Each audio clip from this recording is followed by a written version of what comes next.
0 and 25. We're only going from 4 to 20, and they want how many intervals? 4, and we're using a right-hand Riemann sum. Alright, so let's see, what's the first one gonna be, from where to where? 4 to 7, 7 to 12, 12 to 15, 15 to 12. What's the first width there? 3, and then 5, 3, and 5. I'm gonna circle the numbers that I'm gonna use on the bottom, okay, Alejandra? Between these two, which one's on the right side? I'm using these two because they're right there. Negative 5. So that means I'm gonna use negative 5, I'm gonna use negative 10, I'm gonna use negative 2, and I'm gonna use 8, right? So let's do it. So the integral from 4 to 20 of f of x dx, practice your notation, because that's what I'll expect on the AP test, is approximately 3 times negative 5 plus 5 times negative 10 plus 3 times negative 2 plus 5 times 8. What are we going to get then? Negative 15 minus 50 minus 6 plus what? 40? Negative 31?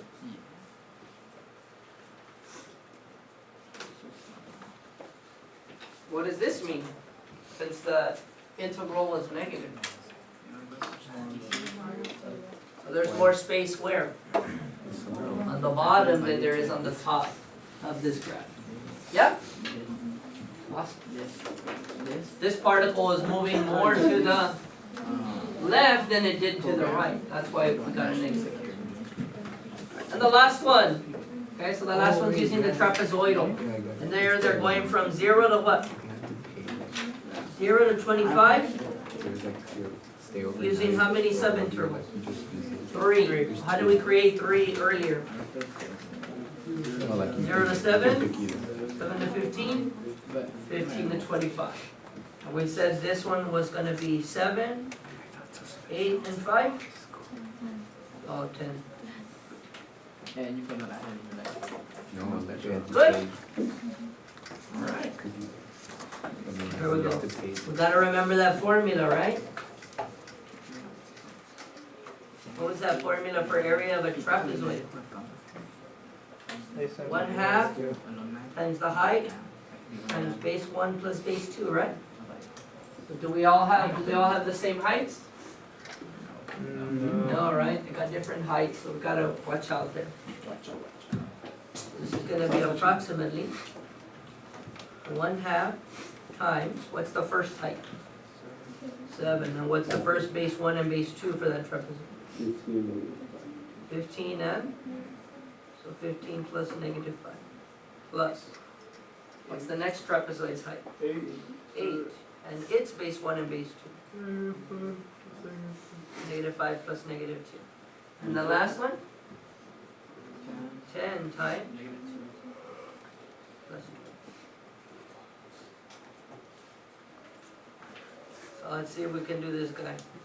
So 15 take away 5. 10 times 7? 70 divided by 2? 35. Negative 5 plus negative 2? Negative 7 times 8?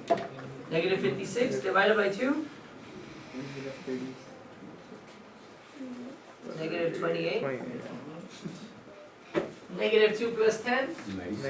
18 times 10? 180? Half of 180? 90? Plus 90? So what's my approximation?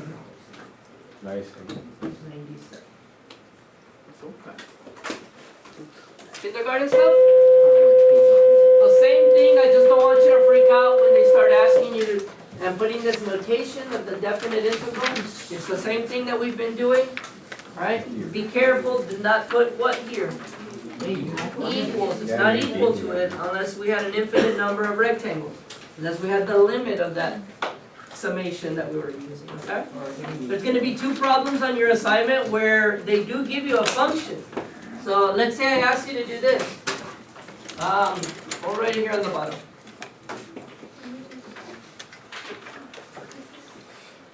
let's say I ask you to evaluate the integral from, I don't know, 0 to 5 of 2x times sine of x dx. Could I use my summation formulas to approximate this?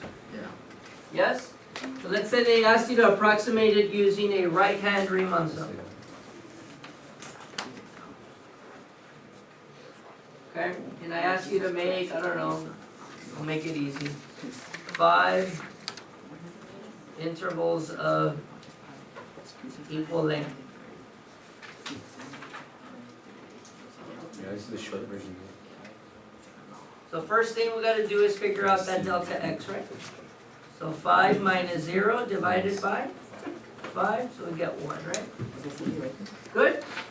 You want that right-hand formula? So what would be that right-hand formula?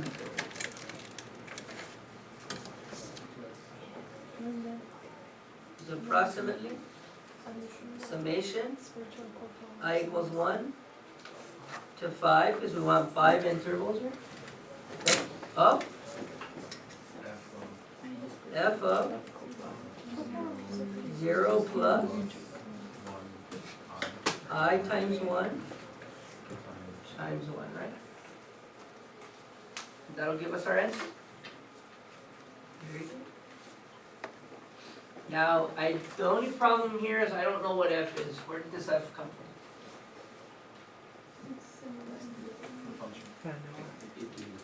from? Oh, it being the function.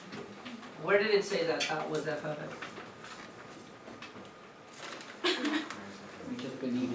It didn't say it, right? Yeah, it did. But could I say it? So that way I could use it from then on in my problem? Yes, so that was the whole point of doing this. Is that somewhere along the way you have to tell me that f of x is equal to 2x sine of x, right? Now I can use that in my formula over here because I defined it. I told you what it was. You understand? Okay? So if you get problems that look like this on your assignment or on the test, you can make your approximation using the actual formulas because you know what the function is, right? On the examples we did up here with the tables, we didn't know what f of x was. We just had a table that was representing it. So I had to do it this way. You understand? Got it? Later on when we actually learn how to find antiderivatives of stuff that looks like this, we won't have to use this summation formula to approximate it. We'll actually be able to integrate it and evaluate the integral from 0 to 5 to find the exact answer. Okay? But we haven't learned how to find the antiderivative of something like that just yet. Cool? Alright. Any questions? No? Alright, so you got a super easy assignment, plus your candy activity, and that's it for today. Tomorrow we'll start doing antiderivatives again with the fundamental theorem of calculus.